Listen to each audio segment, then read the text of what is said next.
Evangelho de Jesus, conforme escreveu Mateus, capítulo de número 14, verso de número 13, por favor. Deus havia me dado essa palavra algumas semanas atrás, e eu quero compartilhar com você hoje aqui neste lugar. Mateus, capítulo 14, verso 13. Vamos aprender um pouco sobre Jesus e a forma que Ele lida com as circunstâncias da vida.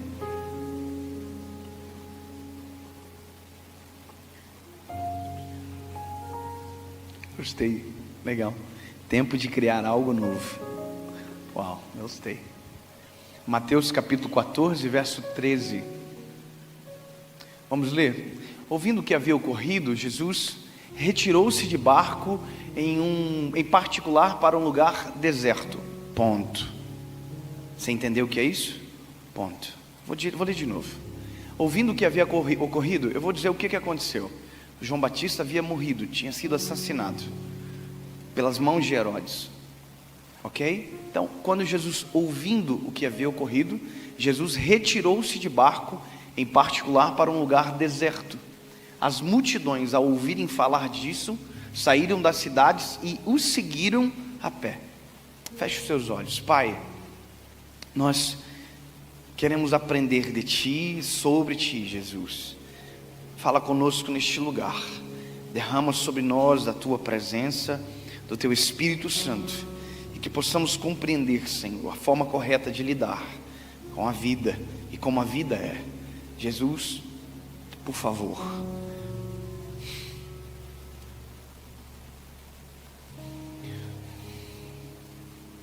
Por favor, Jesus. Somente o Senhor pode fazer. Somente o Senhor é capaz, poderoso e autossuficiente. Faz, Senhor. Acalma os nossos corações. Derrama sobre nós o Teu Espírito Santo. Nos traz para perto da Tua presença, Jesus. Nos faz alterar a perspectiva. Sim, Pai, nós precisamos, em nome de Jesus. Amém. Glória a Deus. Escute. Você entendeu o que a gente acabou de ler? E você consegue fazer uma ligação com o cenário que vocês estão vivendo agora, que nós como nação estamos vivendo? Só que esse texto, ele não precisa ser temporal.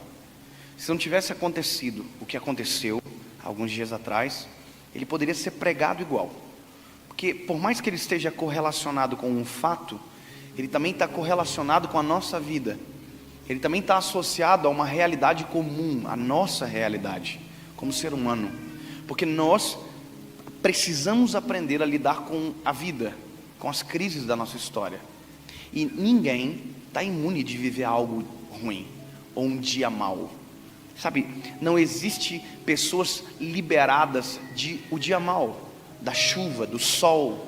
Todos nós estamos suscetíveis à realidade da vida. E eu não sei se você já ouviu isso, mas quando eu era menino, a minha mãe dizia muito que a vida não é um mar de rosas. Você já ouviu essa frase? E sabe, é verdade. A vida não é um mar de rosas, nem para mim, nem para você, nem para o bispo, nem para o mais crente ou para o mais desviado. A vida é igual para todos. A vida é a vida. Eu amo a Jesus, sou apaixonado por Ele, tenho um ministério, dedico toda a minha história a Ele, mas já sofri um capotamento, perdemos uma gestação agora.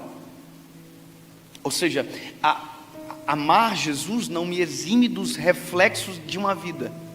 Até porque esse curto espaço de tempo que nós chamamos de vida, é realmente curto quando a gente amplia em detrimento da eternidade. Esse aqui é um tempo, a eternidade logo virá. A questão é que nós, enquanto estamos aqui, se nós não podemos nos livrar da vida, nós precisamos aprender a entender ela, ou a reagir ela de maneira coerente, saudável. O problema é, durante muito tempo, historicamente, nós aprendemos a ignorar as crises, nós aprendemos a ignorar as nossas dores, nós aprendemos a sufocar aquilo que deveria ser tratado, nós tentamos fingir que nada acontecia. Durante muito tempo, e eu falo isso com todo respeito, autoridades espirituais não se curvavam perante a igreja. Você sabe, aquele dia que Deus falou com a igreja, aquela palavra poderosa, os pastores, líderes, não tinham a liberdade de ir para frente, dobrar o joelho e pedir oração, porque foram criados castas, de pessoas que precisavam mais e pessoas que precisavam menos. Então nós aprendemos a sufocar as coisas. Por exemplo, se eu sou crente, se eu sirvo a Jesus, a ótica de muitos é que eu não posso viver crise. Quando eu sofri um acidente de carro, eu me lembro que quando eu postei o livramento, alguém mandou assim: aonde Deus estava na hora do acidente? Porque as pessoas confundem as coisas. As pessoas não conseguem entender o que é a vida e que maneira nós devemos responder e corresponder a ela. E obviamente, se precisamos de um manual, a Bíblia é um manual perfeito. Cristo é o modelo ideal. E a fala de Jesus e a forma com que ele reage aqui demonstra muito mais sobre a humanidade dele do que sobre a divindade dele. E isso para mim é poderoso e é didático, é pedagógico, porque Jesus está me ensinando: filho, a hora que acontecer, aprenda a reagir. Já parou para pensar que se Jesus quisesse, ele poderia ter ressuscitado João Batista? Já parou para pensar que quem Herodes assassinou, assim como ele fez com Lázaro depois de 4 dias morto, ele poderia fazer com João Batista? Deixa eu refrescar a tua memória. João Batista é amigo de Jesus.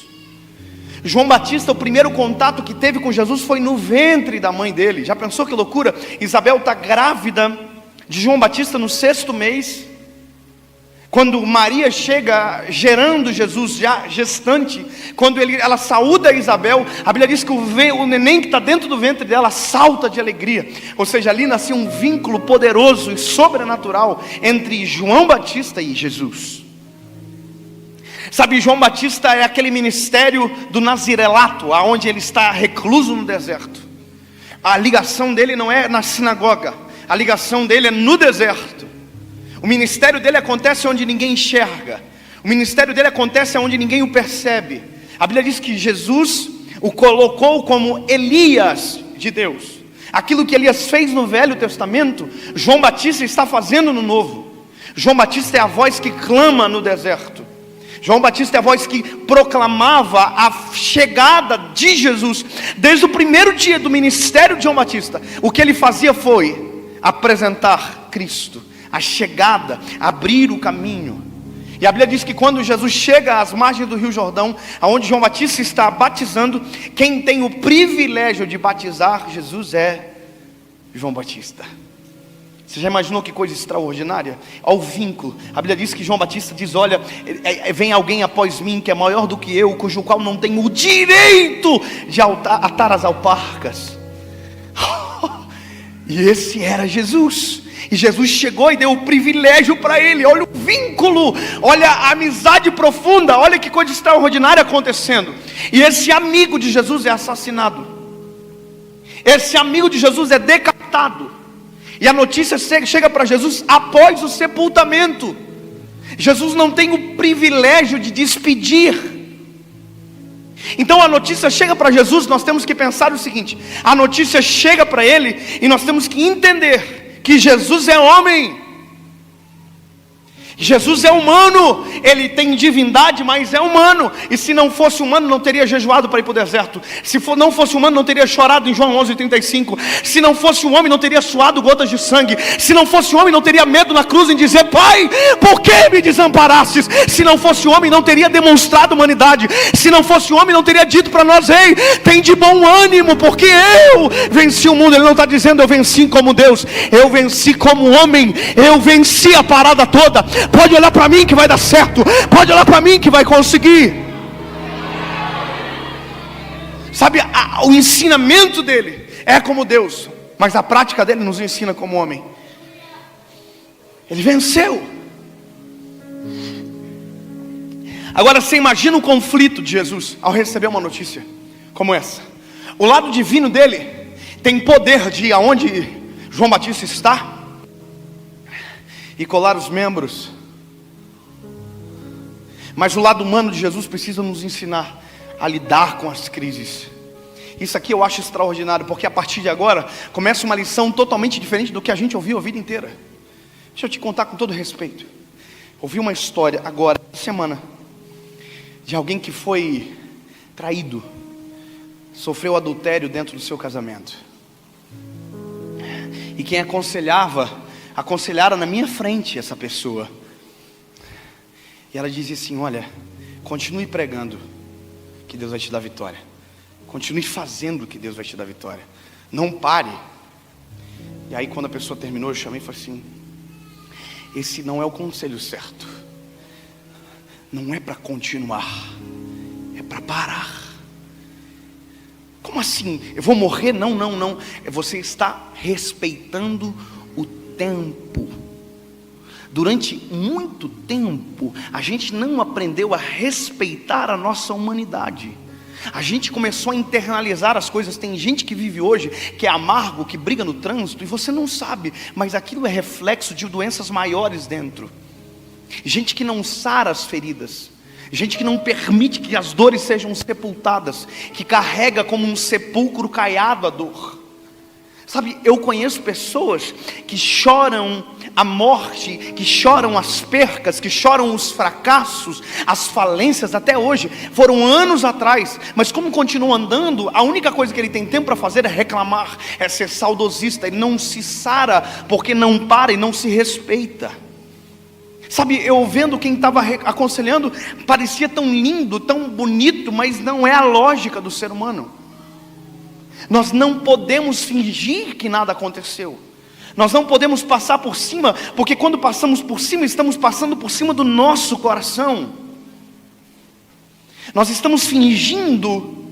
E aí quando você olha para a história, você percebe que nós fizemos isso durante muito tempo com muita coisa. Você acha que porque não se ouvia muito tempo atrás sobre rejeição à lactose, as pessoas não tinham? Você acha porque não se ouvia muito tempo atrás sobre depressão, as pessoas não tinham? Você acha porque não se ouvia muito tempo atrás sobre síndrome do pânico, as pessoas não tinham? Meu lindo, desde que mundo é mundo, síndrome de pânico existe. Desde que mundo é mundo, depressão existe. Desde que mundo é mundo, problema de saúde existe. A questão é, quando se tem um diagnóstico, se tem a notícia. Então hoje se tem um diagnóstico, mas só se tem um diagnóstico porque alguém parou para olhar e dizer: isso aqui tem algo a mais. A gente chamava de demônio depressão, o médico chama de reposição hormonal. Pastor, deixou de ser demônio? Não, a gente começou a ser coerente. Antigamente chegava alguém com depressão, triste, a gente colocava a mão e dizia: demônio da tristeza, nós te repreendemos. Existe emocionais, existe espirituais, existe. Mas eu não posso dizer que tudo é emocional, que tudo é espiritual. Existe, tem que ter equilíbrio. Hoje eu olho para a pessoa e digo: meu lindo, você já procurou um médico? Eu vou orar por você, mas você já foi no médico? Se você fazer uma reposição, às vezes, de dopamina, de serotonina, você pode melhorar. É uma reposição básica, simples. E a pessoa diz: meu Deus, mas eu pensei que era demônio. Pois é, a gente foi criado a esconder nossos problemas atrás de crises espirituais. A gente não se sara quando ignora. A gente não se sara quando se menospreza.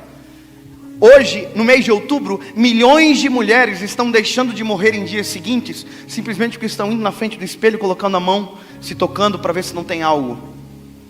Porque prevenção evita de doenças futuras. Tudo que é tratado no começo, tudo que é olhado com respeito no começo, me livra de problemas maiores no futuro. Nossa vida não é uma dor, é um complexo de cenários. Sabe, hoje eu me assusto com tanta gente que anda em estopins.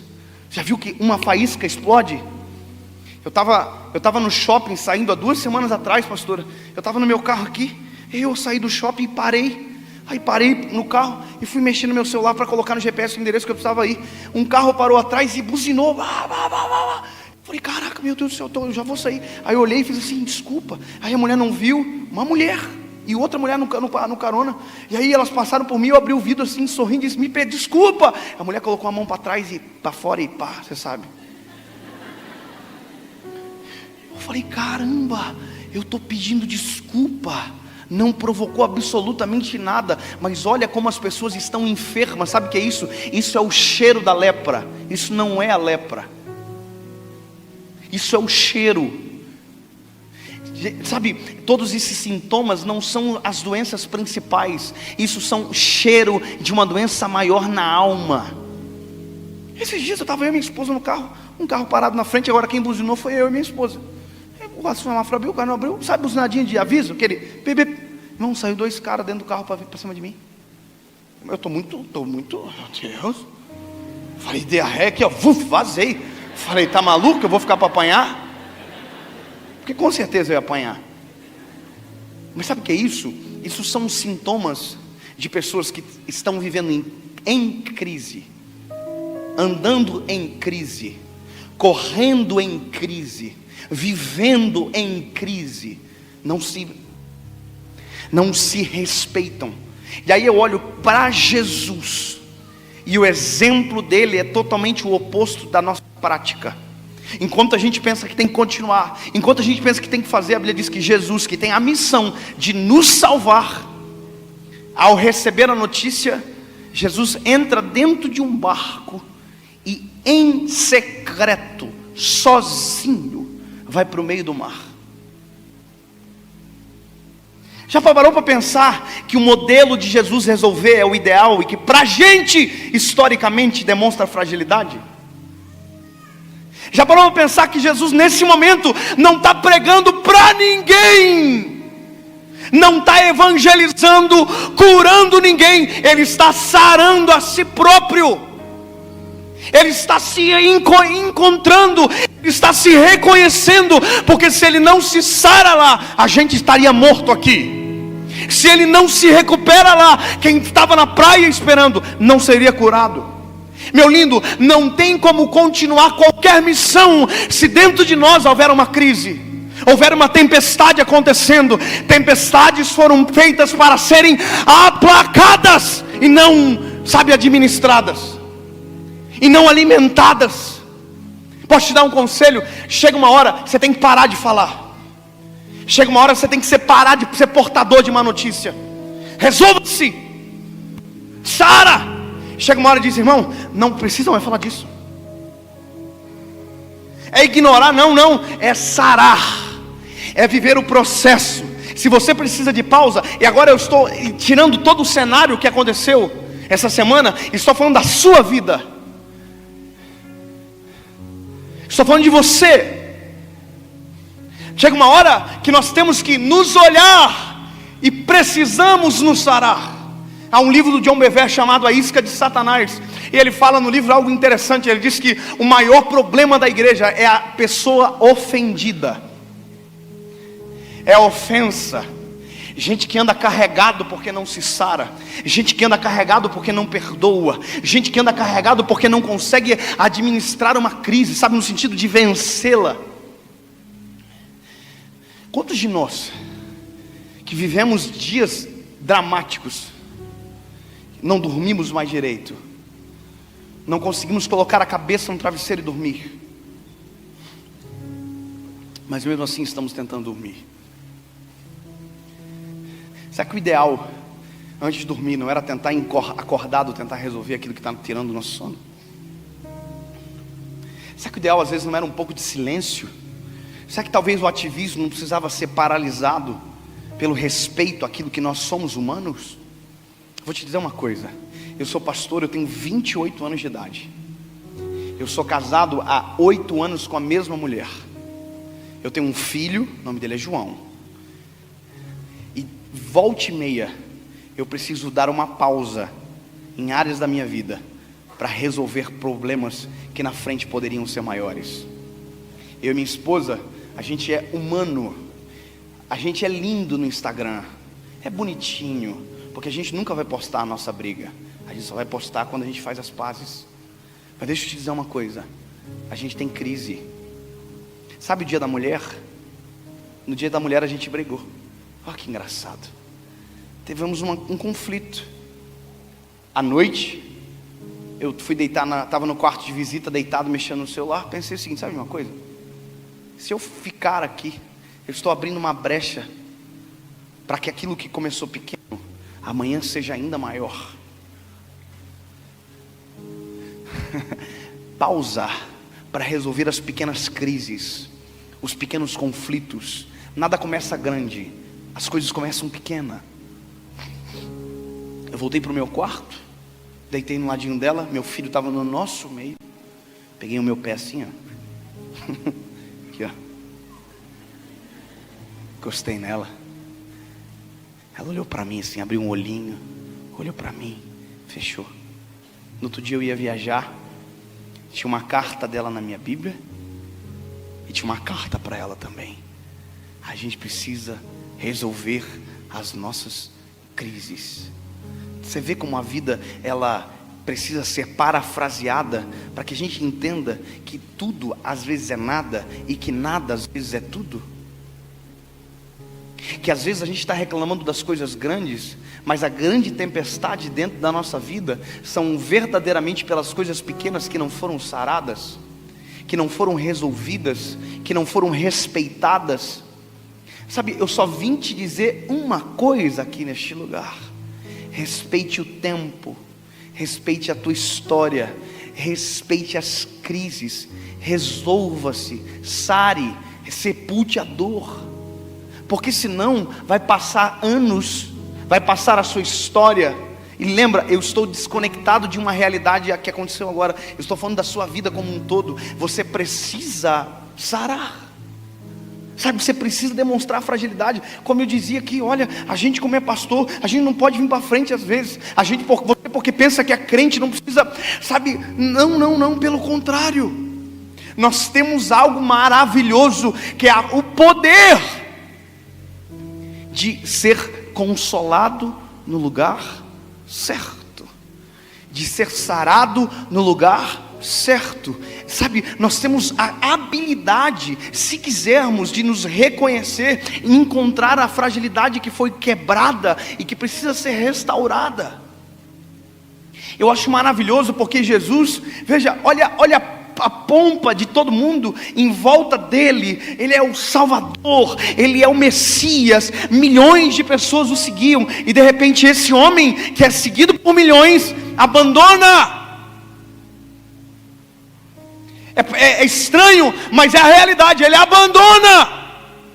Os discípulos não estão no barco, a multidão não está no barco. A única coisa que está no barco é ele e o luto dele, é ele e a crise dele. E aí eu quero te dizer uma coisa: eu não sei o que aconteceu no barco. Ninguém sabe o que aconteceu no barco, porque o que foi resolvido não foi feito para ser proclamado. O que aconteceu no secreto dele não foi contado para ninguém. Eu só sei que houve um secreto para que aquilo que estava doendo fosse sarado. Houve. Eu só posso imaginar o que aconteceu. Baseado na própria palavra, baseado na experiência de Jesus e como ele age, eu posso dizer, Jesus deve ter chorado durante muito tempo. Provavelmente a crise de Jesus, provavelmente, eu estou dizendo do ponto de vista meu, era assim: eu saber que eu posso ressuscitar, mas se eu ressuscitar, eu estou ferindo um princípio de supremacia de uma vontade maior, e essa lição a gente não poderia dar hoje, porque veja, há poder nele, mas agora não há poder nenhum, só um homem de luto dentro do barco, só um homem que não está pregando, que está dentro do barco. Você imagina que enquanto Jesus está tentando se resolver, tem uma multidão seguindo ele pela praia. Eu não sei se Jesus olhava para a praia da onde ele estava, mas a multidão provavelmente olhava para ele da onde ele estava. Às vezes há uma insensibilidade por parte das pessoas que nos exigem que a gente não pare, que a gente continue, que a gente finja que não está acontecendo. Você já imaginou que Jesus está se resolvendo e tem uma multidão na praia dizendo provavelmente: vem logo, Vem logo, nós temos os nossos problemas. Deixa eu te dizer uma coisa, meu lindo. Eu tenho uma vida, eu sou um ser humano. Eu não posso interferir na vida de alguém enquanto dentro da minha história estiver em luto. Eu não tenho como sarar alguém enquanto tiver uma ferida aberta dentro de mim. Você tem que aprender, não adianta tentar ser bálsamo para alguém enquanto o bálsamo não atinge você. Não tem como. Eu demorei para aprender isso. Eu demorei para aprender a me identificar. Sabe? Mas quando você olha para isso aqui, isso é libertador. Sabia, Tadeu, que se eu quiser eu posso cancelar uma agenda? Se eu quiser eu posso. Se eu estiver precisando resolver a minha casa, eu vou parar. Porque a missão é importante. Mas se eu não estiver vivo, a missão acaba. Se eu não estiver bem, a missão acaba. Você imagina eu hoje vim pregar para você arrebentado. Você imagina hoje eu tentar falar alguma coisa para você em prantos. Você ia dizer, eu cheguei ruim, saí pior. Porque doentes não saram doentes. Leprosos não saram leprosos. Porque ao mesmo tempo que sara, contagia. Curados têm capacidade para curar. Libertos têm capacidade para libertar. Perdoados têm capacidade para perdoar. Livres têm capacidade para liberar. Porque é isso que nós precisamos entender. Jesus pausa. E olha que coisa maravilhosa. Jesus pausa. Ponto. O ponto está dizendo, acabou aqui. Encerrou a sentença. Não é mas, não é porém. Não, ponto. Não tem um verbo de não, acabou. Sabe, não há um hiato no meio de ligação, não, é um ponto. Jesus foi para o meio do mar, no secreto, ponto. E o resto, ponto. Não há conexão da primeira fala com a segunda fala, é ponto. A segunda fala é um início, não é uma continuação.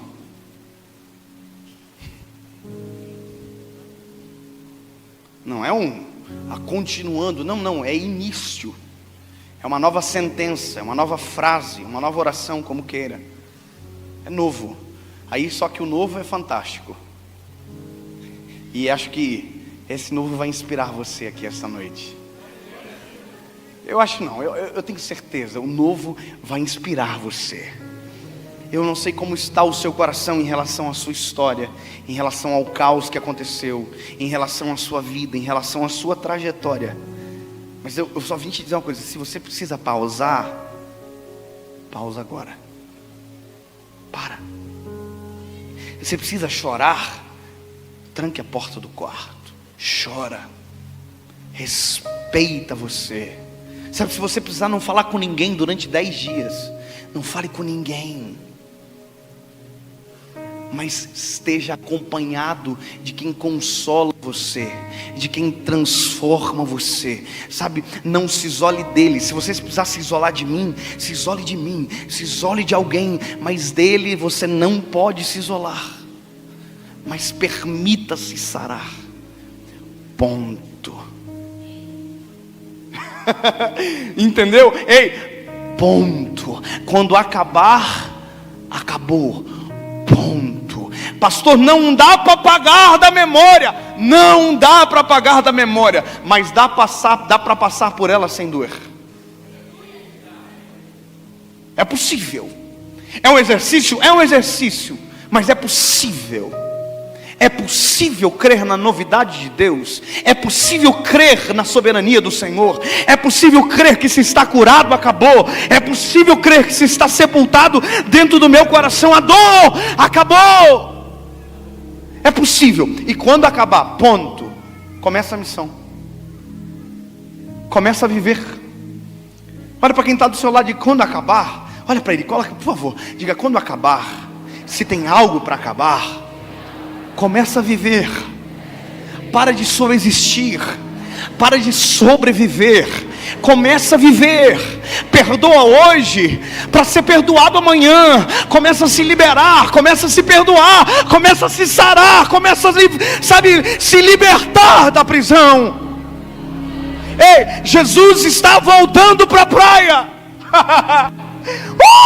Jesus está voltando para a praia. E está cheio de gente doente na praia, está cheio de gente machucada na praia, está cheio de gente ferida. E Ele está voltando para a praia, resolvido, sarado, restaurado, restabelecido.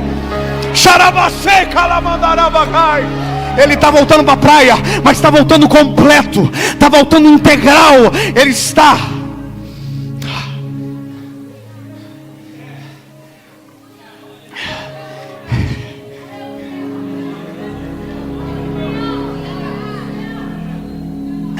Jesus chega na praia e a Bíblia diz que ele é movido de íntima compaixão. Ele vai fazer pelas pessoas aquilo que ele não pôde fazer por João Batista. Mas só para você lembrar, a crise acabou no meio do mar. Ponto. Não se trata mais do que passou, se trata daquilo que é novo. Se trata daquilo que vai acontecer a partir de agora. Se trata daquilo que vai acontecer depois de você tiver sarado. Se trata daquilo que acontece após o luto. Jesus está na praia, está todo mundo doente. A Bíblia diz: Jesus, movido de íntima compaixão, curou todos que estavam enfermos. Você sabe o que é isso? É uma das primeiras vezes que a Bíblia diz que Jesus curou todos que estavam enfermos. Sabe o que é interessante? Isso demandou tanto tempo. Não há nenhuma pregação, é cura. É Jesus tocando em pessoas e pessoas sendo curadas. É Jesus tocando em pessoas e pessoas sendo libertas. Não há um sermão, é só Jesus liberando cura, é só Jesus liberando algo novo, porque ele estava livre, ele estava sarado.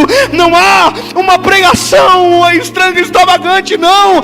É Jesus tocando e a cura acontecendo. Jesus tocando e o leproso sendo sarado. Jesus tocando e o paralítico andando. Jesus tocando e o cego vendo. Jesus tocando e o surdo ouvindo. Jesus estava fazendo, e a Bíblia vai dizer que chegou uma hora que a noite caiu. E aí Jesus foi interpelado por um discípulo dizendo: despede a multidão, para que eles vão e no caminho entre nas cidades e possam se alimentar. Aí Jesus diz: não, estou bem resolvido. Eu estou sarado, eu tenho tempo. Eu não vou mandar ninguém embora com fome. Só passa fome quem anda com gente mal sarado, que não está curado. Não, comigo vai ser alimentado. Busca o que tem.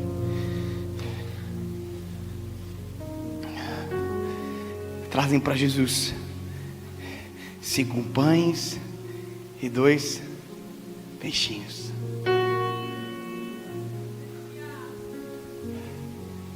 Oh, aleluia, Tu és santo.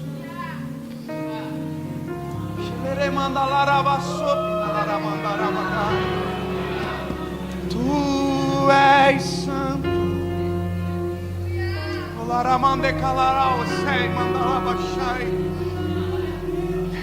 Quem estava curado agora seria alimentado.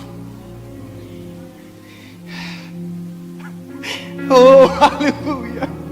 Há uma canção que diz: quem poderia imaginar que o menino iria ajudar a alimentar uma multidão. Você já ouviu essa canção? O que ninguém sabia é que quem estava alimentando naquele momento é alguém que tinha sido reestabelecido há pouco tempo atrás. Jesus é o autor do milagre, mas porque antes viveu um processo individual de restauração. Eu quero dizer para você, essa noite, quem vai viver o milagre é você.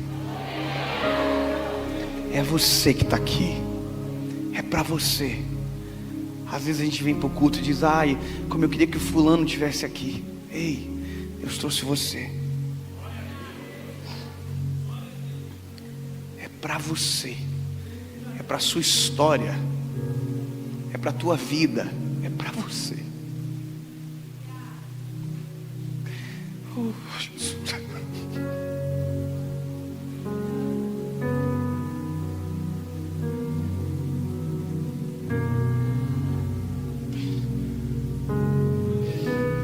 Qual é o nome do menino? Caio. O Caio já está na eternidade. É para você que está aqui agora. É para você que está aqui agora, com todo respeito. Ei, é para você, meu lindo. É você que está aqui. É você que está me ouvindo. É para você.